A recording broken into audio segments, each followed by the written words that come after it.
Environment assessment করেন, পরিবেশগত assessment করেন, অফিসার পাঠান, ভবিষ্যতে আর এই ধরনের বান দিবেন না। সম্মানিত দর্শক শ্রোতা, আমি এখন দাঁড়িয়ে আছি ছায়ার হাওরের মাঝখানে।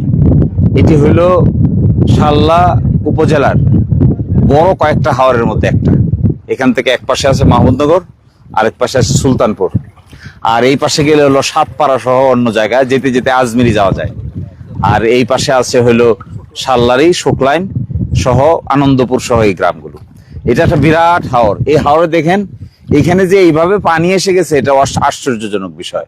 এখানে খালি শুধুমাত্র এই সময় থাকার কথা ধান আর ধান। ধান মারাই, রোদ উঠবে, মানুষ ধান কাটবে, ধান শুকাবে, বাড়িতে নিবে, এই ছিল এখানকার আনন্দের বিষয়। কিন্তু বৃষ্টির পানিতে সব তলিয়ে গেছে। এটা কিন্তু বন্যার পানি না, এটা কিন্তু নদীর কোনো পানি না, নদী থেকে কোনো পানি আসে নাই। এটা হলো বৃষ্টির পানিতে তলিয়ে যাওয়ার ফলে যে অবস্থা দাঁড়িয়েছে, এটা অস্বাভাবিক। এই অঞ্চলের মানুষ কখনো এগুলো দেখে নাই। আমরা ছোটবেলা থেকে এখানে বড় হয়েছি, আমরাও কখনো শুনি নাই যে বৃষ্টির পানিতে হাওর এভাবে তলিয়ে যায়। হাজার হাজার একর জমি তলিয়ে গেছে, হাজার হাজার মন ধান এখন আর এমন অবস্থায় রূপান্তরিত হয়েছে। একটু আগে আপনারা দেখবেন, আমি দেখিয়েছিলাম যে ধান গরম হইতে হইতে ধানের ভিতর জ্বালার জন্ম নিতেছে, চারার জন্ম নিতেছে। এই ধান কাটে কোনো লাভ নাই। এই ধান যারা কাটতেছে তাদের আরো মহাবিপদ। কেটে কিছুটা রাখছিল, এগুলো এখন গরু খাবে কি, মানুষ খাবে কি, এক মানবিক বিপর্যয় দেখা দিয়েছে। এই জায়গায় সবচাইতে ইম্পর্টেন্ট হলো এখন সহযোগিতার হাত বাড়িয়ে দেওয়া। আরেকটা অভিযোগ এখানে করতেই হবে, এই পিআইসির অপরিকল্পিত বাঁধের কারণে এই দশা হয়েছে। পানি নিষ্কাশনের কোনো ব্যবস্থা নাই। পানি যে আসবে, বৃষ্টির পানি, পানি যাবে কোথায়? হাওর হয়ে গেছে উপরে, বিল নাই, বিলকে কয়ে ফেলছে শুকাইয়া, পানি ধরার জায়গা নাই। আগে যেমন ছিল বড় বড় বিল ছিল, বৃষ্টির পানিকে বিলে জমা হতো, এটাও নাই। চতুর্দিকে দিচ্ছে বাঁধ, অপরিকল্পিত বাঁধ। এরপরে বৃষ্টি যখন হয়, ওই পানি আর নিষ্কাশনের কোনো ব্যবস্থা নাই। এই পানি যাবে কোথায়? দেখেন এই পানি জমে হাজার হাজার একর জমি এই হালত দাঁড়িয়েছে। দেশের বাইরে যে যেখানেই আছেন, যেভাবে যে অবস্থায় আছেন, এই সরকার তাড়াতাড়ি এনভায়রনমেন্ট অ্যাসেসমেন্ট করেন। আমি 6 মাস 1 বছর থেকে এই কথা বলে আসতেছি। এনভায়রনমেন্ট অ্যাসেসমেন্ট করেন, পরিবেশগত অ্যাসেসমেন্ট করেন, অফিসার পাঠান, ভবিষ্যতে আর এই ধরনের বান দিবেন না। এই সমস্ত যন্ত্রণা করবেন না মানুষকে। মানুষের উপকার তো করতে পারেন না, বরং একটা যন্ত্রণার জন্ম দিয়েছেন। এমন এক যন্ত্রণা যেখানে মানুষ একমাত্র ফসল বুড়ো ধান, আর কোনো ফসলও নাই। তা এরপরে করবে কি? এটা নিয়ে যাওয়ার পরে নিজে খাবে কি, পরিবার রেখা হবে কি, গরু রেখা হবে কি, আর সন্তানাদিদের লালন পালন করবে কি করে?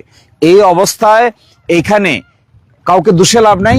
সরকারের উচিত এখানে লোক পাঠাবেন, অ্যাসেসমেন্ট করবেন, করে এখানে এমন পরিবেশ ভবিষ্যতে আনতে হবে যেন শুধু এই হাওর না, ছায়ার হাওর থেকে শুধু চেষ্টা করলে কাজ হবে না। এই সমস্যা পুরা ভাটি অঞ্চলের এর মধ্যে। এটা রফিনগর অঞ্চল দিকেও আছে, খালিয়াজুরির কিছু হাওরে আছে, ওইদিকে আমি দেখছি ইটনা মিটাবনের কিছু হাওরে আছে, এদিকে দিরায়ে আছে, জামালগঞ্জে আছে, মধ্যনগরে আছে। এই পুরা নিম্নাঞ্চলের একই হালত। এখানে অপরিকল্পিত বাঁধ দিয়ে পানি নিষ্কাশনের কোনো ব্যবস্থা রাখা হচ্ছে না। এখানে আপনারা অপরিকল্পিত বাঁধ দিবেন না। অপরিকল্পিত বাঁধ না দিয়ে ইন্টিগ্রেটেড প্ল্যান করতে হবে, সমন্বিত প্ল্যান। এই পানি আসবে কি করে, যাবে কি করে, সুইচ গেট কোথায় হবে, বৃষ্টির পানি জমলে কোথা থেকে যাবে, বিলগুলোকে কিভাবে খনন করবেন, খালগুলোকে কিভাবে খনন করবেন, নদীগুলোকে কিভাবে খনন করবেন। এটা শহরের খননের মতো না, এটা হাওরের খনন। এই হাওরের খনন না হওয়ার কারণে মাছের অবস্থা 12টা বাজেছে। এবং এই জায়গায় আমাদের সকলের উচিত জরুরি ভিত্তিতে এই জায়গাকে দুর্গত পরিবেশগত এলাকা ঘোষণা করে জাতীয়ভাবে গুরুত্বপূর্ণ বিষয়ে পরিণত করা। এটা কোনো এলাকার প্রবলেম না। এখানকার ধান যদি না হয়, খাবেন কি আপনারা? জাতীয়ভাবে খাবেন কি? চাল পাবেন কোথায়? এখানে যে পরিমাণ ধান উৎপাদন হয়, বাংলাদেশের সকল মানুষের কয়েক মাসের খোরাক হয়। তো সেই ধান নাই, এখন না খেয়ে মরতে হবে সবাইকে। দেশে এই সময় এখানে পানি থাকার কথা না তো। দেখেন মনে হচ্ছে যেন বর্ষার সিজন, মনে হচ্ছে এদিকে নৌকা চলবে, ট্রলার চলবে, স্পিডবোট চলবে। এই হালতে এখানে এসে যদি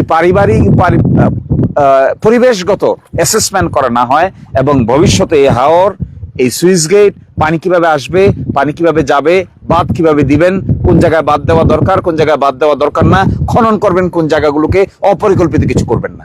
আপনাদের কে বলছে অপরিকল্পিত কাজ করার জন্য? চিন্তা নাই, ভাবনা নাই, মনে ছিল একটা বাঁধ বানাই দিলাম। চিন্তা নাই, ভাবনা নাই, মনে ছিল মাটি ভরাট করে দিলাম। কান্দাগুলোকে কাটে শেষ করেন, গরু খাবে কি?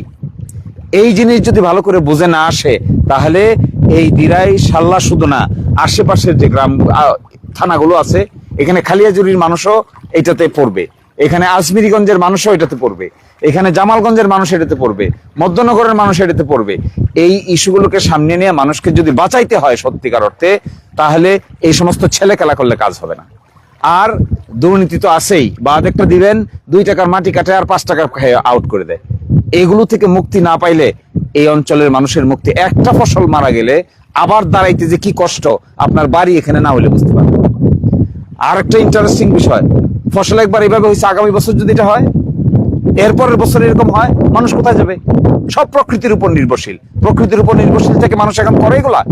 প্রকৃতির উপর নির্ভরশীল থেকে তো এগুলো করা যায় না। প্রকৃতিকে কিভাবে সায়েন্টিফিক ওয়েতে, বৈজ্ঞানিক ভাবে প্রকৃতিকে বশীভূত করা যায়, সেই বুদ্ধি এখানে করতে হবে। এই বুদ্ধি ছাড়া মানুষের জীবন বাঁচানো সম্ভব না। সকলেই মানবিক হাত বাড়িয়ে দেন। এই কৃষকদের কিভাবে সহযোগিতা করা যায়, সরকার ইতিমধ্যে ঘোষণা দিছে কিছু একটা করবে, কিন্তু কয়জনকে করবে? সরকারের পক্ষে কয়জনকে দেখা সম্ভব? কয়টা মানুষকে দেখা সম্ভব? যাদের ব্যক্তিগত সামর্থ্য আছে দেশে বিদেশে, এনজিও গুলো যারা আছে, তারা এখানে আসেন, মানুষকে সহযোগিতা করেন। এরপরে দেখা যাবে দেশ কোন দিকে যায়। যদি এগুলো করা না যায়, তাহলে গ্রাম বাংলার আমাদের জন্ম হয়েছে এখানে, এই মাটিতে আমরা বড় হয়েছি, এই পানিতে খেলে দুলে সাঁতার কেটে আমরা বড় হয়েছি, এই জন্য এটার প্রতি আমাদের দরদ বেশি। এই জায়গাটাকে আপনারা দয়া করে একটু সুন্দর ব্যবস্থাপনার দিকে যাবেন, ভবিষ্যতে যেন এগুলো শুধুমাত্র প্রকৃতির উপর নির্ভরশীল করতে না হয়, আমরাও যেন কিছু অবদান রাখতে পারি। সকলেই ভালো থাকবেন, সুস্থ থাকবেন। আল্লাহ হাফিজ।